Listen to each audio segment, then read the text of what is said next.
আসসালামু আলাইকুম এভরিওয়ান, কেমন আছেন সবাই? Welcome to my daily cooking blog. আজকে আমার রেসিপিতে কি থাকছে বলেন তো? এই যে গরুর মাংস আর মশলার উপাদানে আছে কাজু বাদাম, চীনা বাদাম বাটা, জিরা বাটা, জয়ফল জয়ত্রী বাটা, তেজপাতা, এলাচ, দারচিনি আর গোটা কয়েক কাঁচামরিচ আর পেঁয়াজ কুচি। রেসিপিটা হয়েছে একদম পারফেক্ট বিয়ে বাড়ির স্টাইলে গরুর মাংসের রেজালা রেসিপি। তাই বলছি বন্ধুরা, ভিডিওটা একদমই স্কিপ না করে পুরো ভিডিওটা ওয়াচ করতে থাকেন, চ্যানেলটাকে সাবস্ক্রাইব করে দেন। আর আমার ভিডিওটি ভালো লাগলে লাইক কমেন্ট শেয়ার দিয়ে পাশে থাকেন। রান্না করার জন্য একটি পাতিলে কিন্তু তেল গরম করতে দিয়ে দেওয়া হলো। আর গরম মশলা যাচ্ছে তেজপাতা, এলাচ, দারচিনি, লবঙ্গ, যা যা লাগে গরম মশলা সব একসাথে দিয়ে কিছুক্ষণ ডিপলি ফ্রাই করা হচ্ছে, খুব সুন্দর একটা সেন্ট বের হওয়ার জন্য। গরম মশলাটা আগে তেলে ফোড়ন দিলে মাংস রান্না করার আগে এটা কিন্তু খুব ভালো একটা সেন্ট দেয়। এরপরে পর্যাপ্ত পরিমাণ পেঁয়াজ কুচি। পেঁয়াজটা একদম ডিপলি ফ্রাই করব না আমরা, হালকা মিডিয়াম আর কি, ভালোভাবে একটু জাস্ট ভাজা ভাজা করে নিব। পেঁয়াজটা ভাজা ভাজা করে নেওয়া হচ্ছে। একদম বাবুর্চিরা যেরকম বিয়ে বাড়িতে গরুর মাংসের রেজালা বানায়, আজকে কিন্তু ঠিক ওই রকম ভাবেই আপনাদেরকে দেখানো হবে। ভিডিওটা খেয়াল করলে আপনারাও বাসায় ইজিলি বানাইতে পারবেন। দিয়ে দেওয়া হইল রসুন আর আদা বাটা, একসাথে করা ছিল এগুলো। এখানে 2 টেবিল চামচ পরিমাণ আদা রসুন পেস্ট ইউজ করা হয়েছে।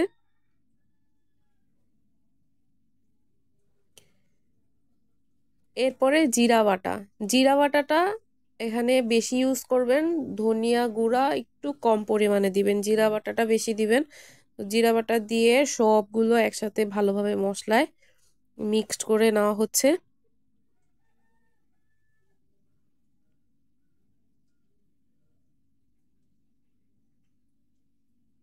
আমরা কিন্তু কম বেশি সবাই এই গরু মাংসের রেজালাটা খুব পছন্দ করি। শুনতে জানি কত ঝামেলা, মনে করেন রান্না করা খুবই খটকা, বাট না, খুব সব সিম্পল উপকরণ দিয়ে আপনারা বাসায় পারফেক্টলি মজাদার এই গরু মাংসের রেজালা রেসিপিটা কিন্তু বানিয়ে ফেলতে পারেন। তো মশলাটা কষাইতে কষাইতে যাতে নিচে না লেগে যায় একটু পানি দিয়ে নেওয়া হলো।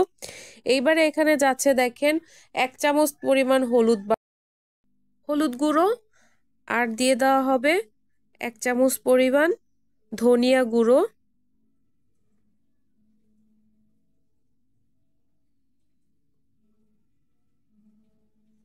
1.5 টেবিল চামচ পরিমাণ মরিচের গুঁড়ো। যে যেরকম ঝাল খাইতে পারেন, পছন্দ করেন সেই অনুযায়ী দিবেন আর কি। সবকিছু দেওয়া শেষ। এবারে মশলাগুলো একসাথে কিছুক্ষণ প্রপারলি কষাই নেওয়া হবে। তার আগে ওই যে জয়ফল জয়ত্রী গুঁড়ো করে রাখা ছিল ওইটাও দিয়ে দেওয়া হলো মশলার সাথে। আর একটু পানি দিয়ে বেশ কিছুক্ষণ টাইম নিয়ে কষাইতে হবে। মশলা যত ভালো কষাইবেন তরকারি তত টেস্ট বাড়বে। আর ওই কাজু বাদাম চীনা বাদাম বাটা দিয়ে দেওয়া হলো। রেজালা রান্না করতে গেলে কিন্তু এটা মাস্ট দিতেই হবে, বাদাম বাটা। তারপরে এটা দিলে কিন্তু গ্রেভিটা খুব সুন্দর ঘন হয় আর খেতেও ভালো হয়। সাথে গেল টক দই। টক দই দিয়ে ভালোভাবে মিক্সড করে নেওয়া হচ্ছে। সাথে 4 থেকে 5টা কাঁচামরিচ দিয়ে দেওয়া হইলো। এবারে শুধু মশলাটা ভালোভাবে কষায় নেওয়ার পালা। এমনভাবে মশলা কষাইবেন যখন উপর থেকে তেলটা ছাড়বে তখন ভাববেন আপনার মশলা পারফেক্টলি কষানো হয়েছে। দেখেন তেল কিন্তু অলরেডি ছেড়ে দিছে। এবারে আমাদের মাংসটা দিয়ে দেওয়ার পালা। ধুয়ে বেছে রাখা গরুর মাংসগুলো একটু বেশ বড় বড় সাইজ করে পিস করা আছে, দিয়ে দেওয়া হলো।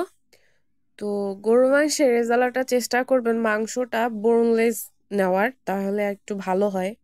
হ্যাঁ, দেখেন আস্তে আস্তে করে কষানো হচ্ছে, মিডিয়াম আঁচে দিয়ে কষাইবেন, খুব বেশি দাওয়া জাল দিতে যাবেন না, তাহলে কিন্তু প্রপারলি যে এইখান থেকে প্রচুর পানি বের হবে, পানি বের হয়ে আস্তে আস্তে মিটটা প্রপারলি সিদ্ধ হবে আর কি, কুকড হবে। তো ধাওয়া জাল দিবেন না, একদম মিডিয়াম আঁচে রেখে ঢাকা চাপা দিয়ে দেখেন আস্তে আস্তে করে কষায় নিবেন, তাহলে পানিটাও বের হবে আর প্রপারলি সিদ্ধ হবে।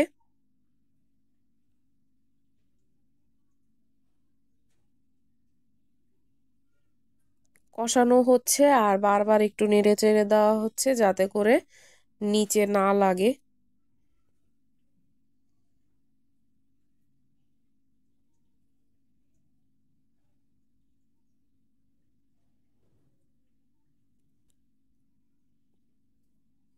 এখনই কিন্তু অনেকটা উপরে দেখেন তেল ভেসে উঠছে।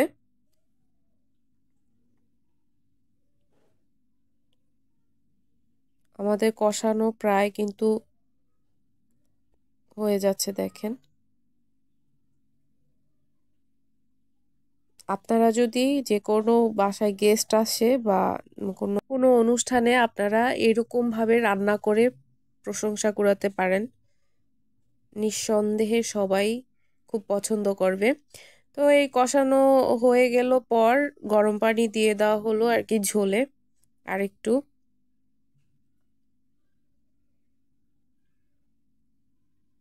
এই যে দেখেন, ওর জাস্ট নেড়ে চেড়ে দিয়ে গরম পানি কিন্তু দিবেন অবশ্যই, না হলে মাংসটা কিন্তু থেতলে যাবে। গরম পানি দিলে মজা হয়, টেস্টও হয় আর সফটও থাকে মিটটা। এরপরে আমরা এখানে ইউজ করতেছি এই দুধ, তরল দুধ দিয়ে দেওয়া হলো।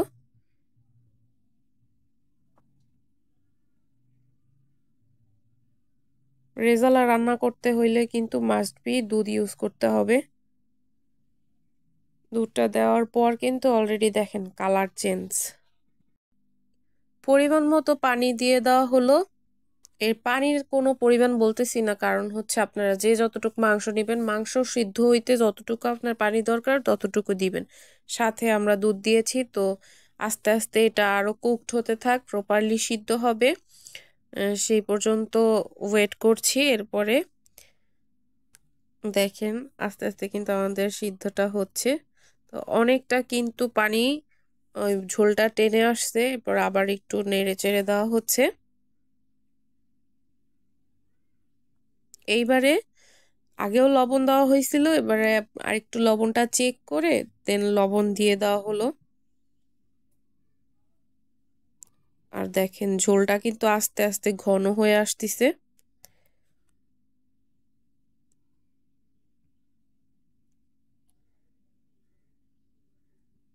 এই যে আস্তে আস্তে টাইম নিয়ে এই যে গরু মাংসের রেজালাটা আমার ফ্রাই হয়ে গেছে।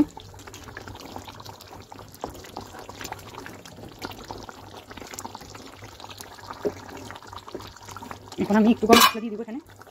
এই যে গরম মশলা আমি দিয়ে দিলাম উপর থেকে, এটা অন করতে ভুলে গেছি। গরম মশলাটা যখন দিয়েছি এই যে অল্প একটু করে গরম মশলা দিয়ে দেবো, দিয়ে ভালো করে কষিয়ে নেবো। এটা আবার আরেকটু রান্না করবো, কষিয়ে নেবো বলতে একটু রান্না করবো। এই যে আরেক বিয়ে বাড়িতে তো ওরা অনেক তেল দেয়, ওদের আমরা বাসায় বানিয়ে করবো, এই জন্য তেল পরিমাণ মতো দিচ্ছি। আর দিয়ে দেবো একটু ঘি পরিমাণ মতো, ঘিটা দিয়ে দেবো। আর দিয়ে দেবো একটু কেওড়া জল, সেই ফ্লেভারটা আসার জন্য। আপনারা স্কিপ করতে পারেন, দিতে পারেন, নাও দিতে পারেন।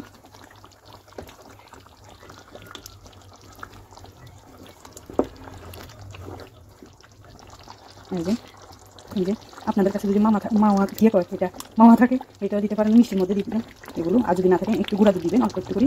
আর দিয়ে দেবে 1 টেবিল চামচের মতো গুঁড়া দুধ, টেস্টটা বাড়ানোর জন্য।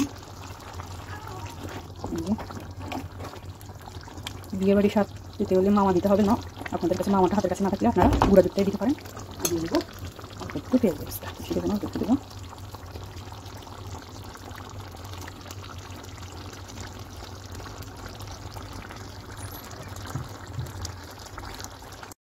রান্না কিন্তু শেষ। এরকম একটা গ্রেভি রেখে দেওয়া হয়েছে। দেখেন কালারটা মাশাল্লাহ কত সুন্দর হয়েছে, আর খেতে কত যে মজা হয়েছে এটা আপনাদেরকে কেমনে বোঝাবো, যদি খাওয়াইতে পারতাম, কাশ যদি আপনাদেরকে খাওয়াইতে পারতাম। কিন্তু এত টেনশন করে লাভ নাই, আপনারা বাসায় আশা করছি খুব ইজিলি এই রেসিপিটা দেখে বানায় ফেলতে পারবেন। ঘ্রাণে তো মোমো করতেছে একদম। তো এই যে কেমন লাগলো আজকে আমাদের এই গরুর মাংসের রেজালা রেসিপি, কমেন্ট করে জানাইতে একদমই ভুলবেন না। আর পারলে শেয়ার করে দিবেন, টুক করে একটা লাইক করে দিবেন। আজকের মতো ভিডিওটা এইখানেই শেষ করছি। আল্লাহ হাফেজ।